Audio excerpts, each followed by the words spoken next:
Saludar también en Bogotá, Colombia, a Jimmy Chamorro, senador por el partido de la U. Bienvenido a la tarde fin de semana de NTN 24. Muy buenas tardes, Carlos. Muy complacido de poder estar aquí con ustedes. Senador, un placer tenerlo. Escuchaba usted al general Ramírez con ciertas preocupaciones sobre lo que sería el post-acuerdo de paz en Colombia. Y quisiera preguntarle precisamente por esa preocupación que tiene el general, que además es miembro de la Reserva Activa de la Fuerza Armada Colombiana, y es lo que viene después de que se firme, que es un acto político, un acuerdo de paz entre una organización criminal y el gobierno del presidente Juan Manuel Santos. ¿El Estado colombiano está preparado para seguir avanzando en garantizarle una paz real a los colombianos luego del costo que significa ese primer paso, que es sellar políticamente la paz con la FARC, es decir, combatir lo que queda? ¿Qué va a pasar, senador, por ejemplo, si un número grande, cuantioso de agentes armados de este grupo criminal deciden no entregar las armas y quedarse con el negocio, por ejemplo?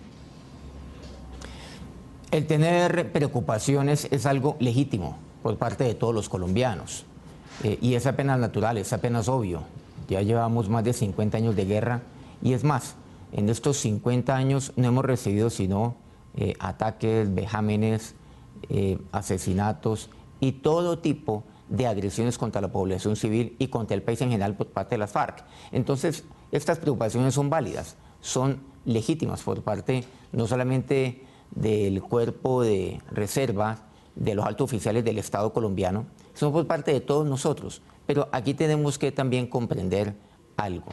El posconflicto es aquel proceso donde se va a consolidar la paz. Mal haríamos los colombianos en creer que con la firma que se va a poner y que se va a acordar el 23 de marzo o cualquier fecha que eventualmente se lleve a cabo, va a ser ya la creación de la paz en Colombia. Vamos a tener paz a partir de esa fecha. No, eso no es así. Lo que queremos es ponerle fin al conflicto armado para ir construyendo a través del posconflicto la paz en Colombia. Posconflicto que podría ser un periodo importante. No va a ser un tiempo de 6 meses ni de un año, puede ser un periodo de 5 años, no sabemos, pero tiene que ser un periodo paulatino, progresivo, a través de políticas sociales y de justicia social en el país. Ahora, en segundo lugar, en cuanto a lo que concierne la planificación de este proceso de paz, lo que ha quedado cada vez más claro para los colombianos y colombianas es que este proceso de paz ha carecido de improvisación.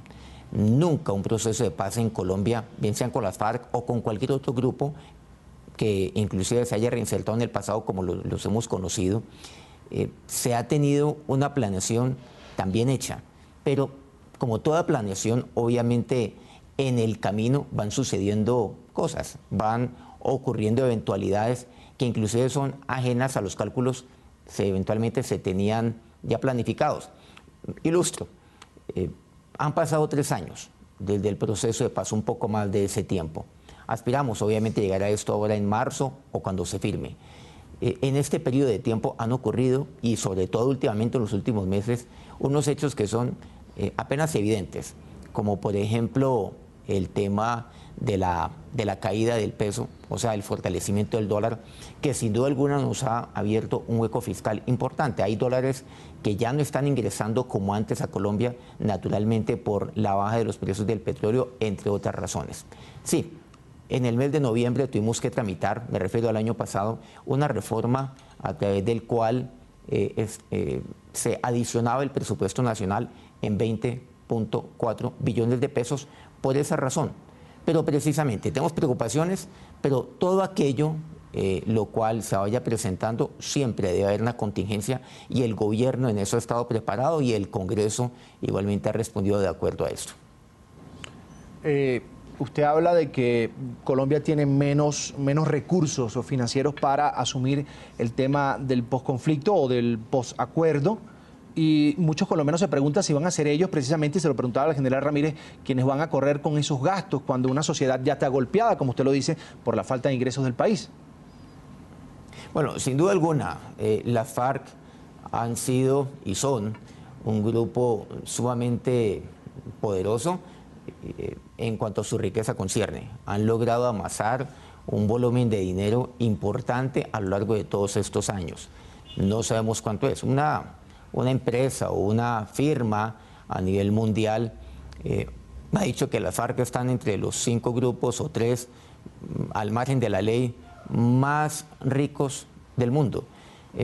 Hay una cifra a la cual en su momento se presentó, pero la verdad es que no sabemos cuánto dinero tienen, pero la verdad es que tienen demasiado dinero.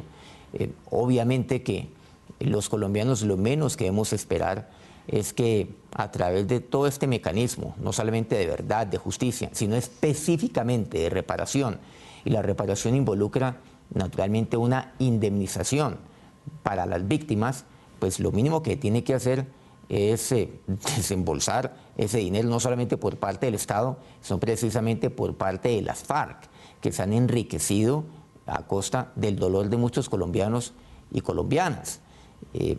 En cuanto, no lo sabemos. Pienso que esto debe ser parte, primero, del reconocimiento de las víctimas por parte de las FARC. Creo que ese es un tema fundamental. Senador, el problema es que ya dijeron que ellos han causado víctimas. El problema es que ya dijeron que no tenían dinero para resarcir esos daños. Sí, obviamente que ellos han hecho pronunciamientos permanentes en este tema. Y aquí hay que decirlo muy claramente. A nadie le gusta que le toquen el bolsillo. Y a los que menos les gusta son precisamente a los delincuentes. A ninguna persona, no solamente a ningún colombiano, sino a ningún ser humano. Las cosas están bien siempre y cuando no me afecten mi bolsillo ni afecten mi platica. Eso quizás se aplica también para ellos. El gobierno en eso tiene que actuar también con sensatez, pero también con cierta drasticidad.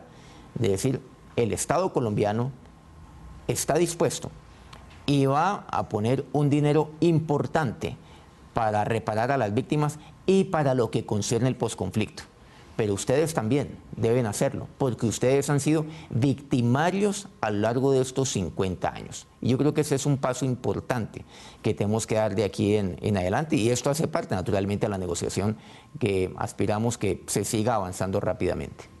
Senador Chamorro, yo entiendo que en un proceso de negociación, que es lo que se está dando en La Habana, política, pues hay contravía, incluso choques, pero no le preocupa, como le preocupa a muchos colombianos, que a poco más de 2 meses, porque así lo ha dicho el presidente Santos, se debe firmar ese acuerdo de paz con la FARC, pues vuelvan a decir que el presidente Santos es ingenuo en creer que en esa fecha todo estará listo. ¿No le preocupa esa posición de la FARC a estas alturas?